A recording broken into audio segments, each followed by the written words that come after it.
কুষ্টিয়ার কুমারখালী উপজেলার স্বাস্থ্য কমপ্লেক্সে কর্মবিরতি চলছে। আজ এটি কর্মবিরতির তৃতীয় দিন। সকাল ৮টা থেকে ১২টা পর্যন্ত চিকিৎসা ও অন্যান্য সেবা স্থগিত থাকে। কুষ্টিয়া প্রতিনিধি আমিরুল ইসলাম জানান, কর্মবিরতিতে অংশ নেওয়া টেকনোলজি ফার্মাসির এক প্রতিনিধি জানান, আমাদের দাবি পুরোপুরি পূরণ না হওয়া পর্যন্ত কর্মবিরতি চলবে। তবে ঢাকা থেকে যদি সিগন্যাল আসে আমরা কর্মস্থলে ফিরে যাব। যতদিন অনুমতি না আসে ততদিন আমাদের কর্মবিরতি চলমান থাকবে। কর্মবিরতির কারণে রোগীরা ভোগান্তিতে পড়ছেন। অনেকেই প্রশ্ন তুলছেন, রোগীদের ভোগান্তির শেষ কোথায় এবং কবে আমরা চিকিৎসা পাবো। আমাদের এই 10ম গ্রেড বাস্তবায়ন বাধাগ্রস্ত হচ্ছে। সরকার কেন আমাদেরকে এই বৈষম্যতা তৈরি করে রাখতেছে, এর প্রতিবাদ স্বরূপ আমরা এই অর্ধ দিবস কর্মবিরতি পালন করছি।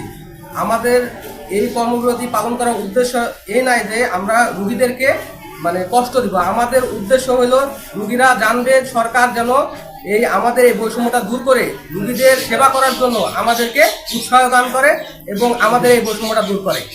এজন্য মাননীয় প্রধান উপদেষ্টা এবং স্বাস্থ্য উপদেষ্টার দৃষ্টি আকর্ষণ করে বলছি, আমাদের এই 10ম গ্রেড যত দ্রুত বাস্তবায়ন করে জিও প্রদান করবে, আমরা আনন্দে এবং প্রশান্ত মনে আমাদের কাজে যোগদান করতে পারবো এবং রোগীদের সর্বোচ্চ সেবা দেওয়ার জন্য আমরা সবসময় প্রস্তুত আছি। আমরা